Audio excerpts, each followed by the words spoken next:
ചോറിൻ്റെ കൂടെ കഴിക്കാൻ കറിയൊന്നും ഇല്ലാത്തപ്പോൾ ഉണ്ടാക്കി നോക്കാൻ പറ്റുന്ന എളുപ്പവും എന്നാൽ ടേസ്റ്റി ആയിട്ടുള്ളൊരു റെസിപ്പി കണ്ടാലോ. മുട്ടച്ചോറാണ് കേട്ടോ ഉണ്ടാക്കുന്നത്.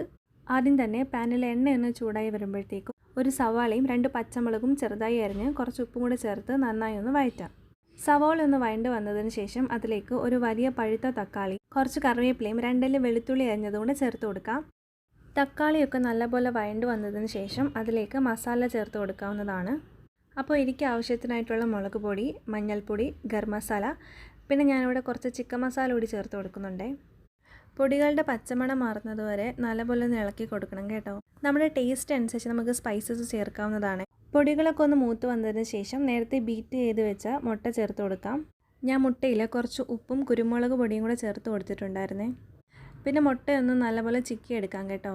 മുട്ട നല്ലപോലെ ആയി വന്നതിന് ശേഷം നേരത്തെ വേവിച്ച് വെച്ച ചോറ് കൂടി ചേർത്ത് കൊടുത്ത് നല്ലപോലെ ഒന്ന് ഇളക്കി വയ്ക്കാം. ചോറും മുട്ടയും ഒന്ന് മുരിഞ്ഞു വരുന്ന സമയത്ത് മല്ലിയില ഉണ്ടെങ്കിൽ അതുകൂടി ചേർത്ത് കൊടുത്താൽ നല്ല ടേസ്റ്റാണേ. ദേ മുട്ടച്ചോറ് ഇവിടെ റെഡി ആയിട്ടുണ്ട് കേട്ടോ. വളരെ പെട്ടെന്നും നല്ല ടേസ്റ്റി ആയിട്ടുള്ള ഒരു മസ്റ്റ് ട്രൈ റെസിപ്പിയാണ് ഇത്. അപ്പോൾ എൻ്റെ ലഞ്ച് ഇവിടെ റെഡി ആയിട്ടുണ്ട്.